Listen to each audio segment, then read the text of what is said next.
In today's video, I am going to teach you how to print tickets from Canva. By the end, you'll know exactly how to pick a template, customize it for your event, and print it at home with clean, accurate results. Start by opening Canva. On the home page, click the Create button and use the search bar to type tickets. This pulls up a dedicated library of ticket designs so you don't have to start from scratch. Take a moment to browse. You'll see styles for concerts, raffles, parties, and more. Pick a design that matches your event's mood and format. Choosing a template that's already close to your vision will save time later.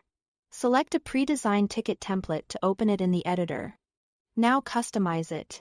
Replace the placeholder text with your event name, the date and time, and the location. Make sure times and addresses are clear and consistent. You can adjust fonts and colors to align with your event branding, and you can resize elements to improve readability.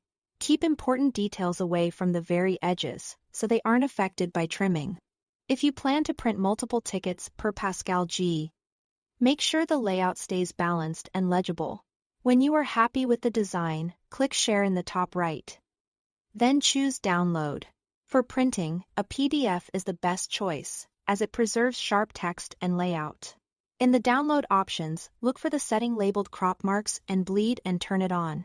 Bleed extends the background slightly past the edge of your ticket so you don't end up with thin white borders after cutting. The crop marks are small corner guides that show where to trim for a clean edge. If you have Canva Pro, you can also change the color mode to CMYK in the download settings. CMYK is optimized for printers, and usually gives colors that more closely match what you see on screen, especially for solid backgrounds and brand colors. Click Download and open the file in a PDF viewer on your computer. When you go to print, set the scale to 100%. Avoid any fit to pages or shrink to printable area options because those can reduce the size of your tickets and throw off the crop marks. Print at actual size to maintain accurate dimensions, then use the crop marks as your trimming guide. That's it. Thanks for watching and happy printing.